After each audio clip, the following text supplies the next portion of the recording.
अस्सलाम वालेकुम व्यूअर्स, आप सबको एक दफ़ा फिर मेरे YouTube चैनल में खुशामदीद। व्यूअर्स, आज हम एक्सरसाइज 7.1 का क्वेश्चन नंबर 2 स्टार्ट करेंगे, जिसमें मेरे पास क्वेश्चन है from the given figure calculate the following. मैंने पहले ही से डायग्राम बना लिया है, ठीक है।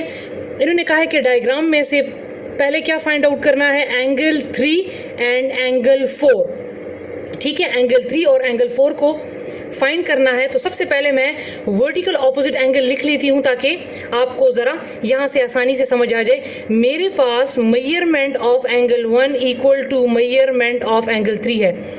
मेजरमेंट ऑफ एंगल 1 बराबर है मेजरमेंट ऑफ एंगल 3 के। मैं आपको वर्टिकल ऑपोजिट एंगल में पिछले वीडियो में बता चुकी हूँ। और मेजरमेंट एंगल 2 जो है is equal to measurement of angle 4 के बराबर है, ठीक है। ये वर्टिकली ऑपोजिट एंगल्स हैं, ठीक है, सही है। अब इन्होंने क्या कहा है कि आप एंगल 3 को फाइंड करें और एंगल 4 को फाइंड करें। हमने फाइंड करना है एंगल 3 एंड एंगल 4। हमारे पास फर्स्ट पार्ट ये है, ठीक है। तो देखें, अगर आप यहाँ पर देखें तो यहाँ पर मेरे पास कॉरस्पॉन्डिंग एंगल में हमारे पास इसका जो पेयर है वो कौन सा बन रहा है, ये वाला, ठीक है। इसका पेयर कौन सा बन रहा है, ये वाला। मीन मेरे पास एंगल 1 जो है वो बराबर है 140 के। तो अगर एंगल 1 140 के बराबर है तो मैं यहाँ पर बता चुकी हूँ कि मेजरमेंट ऑफ एंगल 1 किसके बराबर है, एंगल 3 के। तो अगर मेजरमेंट ऑफ एंगल 1 140 के बराबर है तो मेरे पास मेजरमेंट ऑफ एंगल 3 भी 140 के बराबर होगा। अगर इस तरह समझ नहीं आ रही तो अब आप देख लें, ये क्या है, एंगल 3। तो एंगल 3 का पेयर कौन सा होगा, यहाँ ये वाला, क्योंकि ये पैरेलल लाइन के नीचे है तो इसका पेयर भी क्या होगा, पैरेलल लाइन के नीचे होगा। तो अगर ये 140 है तो इसका ऑपोजिट भी यहाँ पर क्या होगा, ये भी यहाँ पर क्या होगा, 140। तो अब आप देख लें कि एंगल 3 का कॉरेस्पॉन्डिंग एंगल में एंगल 3 का पेयर भी क्या होगा, 140, ठीक है। अब एंगल 3 तो हमारे पास आ गया। अब हमने क्या फाइंड करना है, मेजरमेंट ऑफ एंगल 4। तो व्यूअर्स, आपने लिख लेना है measurement of angle 3 plus measurement of angle 4 equal to 180। कैसे, हमने एंगल 4 को फाइंड करना है तो इसीलिए मैंने एंगल 3 एंगल 4 लिया है। तो अगर आप इस लाइन को देखें, तो ये मेरे पास 180 के बराबर है, ठीक है। ये अगर आप प्रोटेक्टर रखें तो देखिए ये स्ट्रेट लाइन जो है ये मेरे पास 180 के बराबर है। तो measurement of angle 3 plus measurement of angle 4 equal to 180। तो मेजरमेंट ऑफ एंगल 3 में ऑलरेडी मैंने यहाँ पर क्या कह दिया कि ये मेरे पास बराबर है 140 के, प्लस ये as it is equal to 180। Measurement of angle 4 equal to 180, 140 उधर जाएगा तो माइनस हो जाएगा। तो ये मेरे पास एंगल 4 बराबर आ गया 40 के, ठीक है।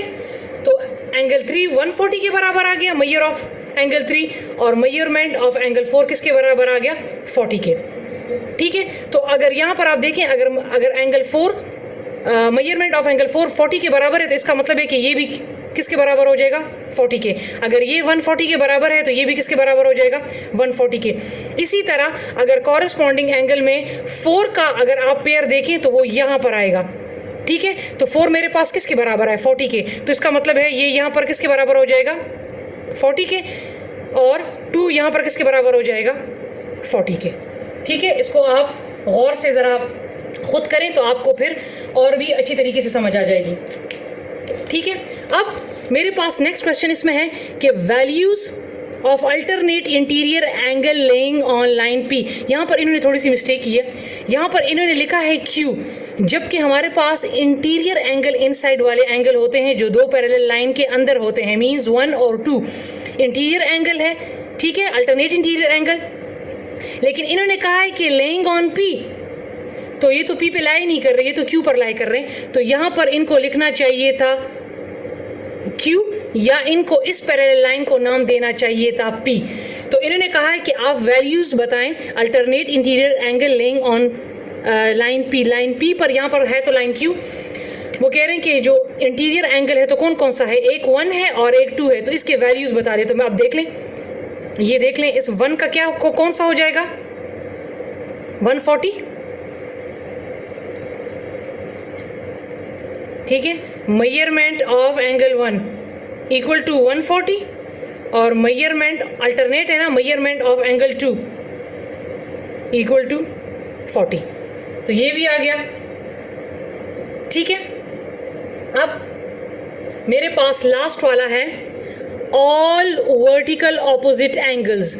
ये वर्टिकल ऑपोजिट एंगल्स की बात हो रही है, तो ये मैंने अभी आपको बता दी है कि measurement of angle 1 equal to measurement of angle 3 और measurement of angle 2 equal to measurement of angle 4, ठीक है। तो आप इसको इस तरह भी लिख सकते हैं कि ये दोनों अगर बराबर हैं तो ये दोनों हमारे पास आए हैं 140 के और ये दोनों आए हैं हमारे पास 40 के।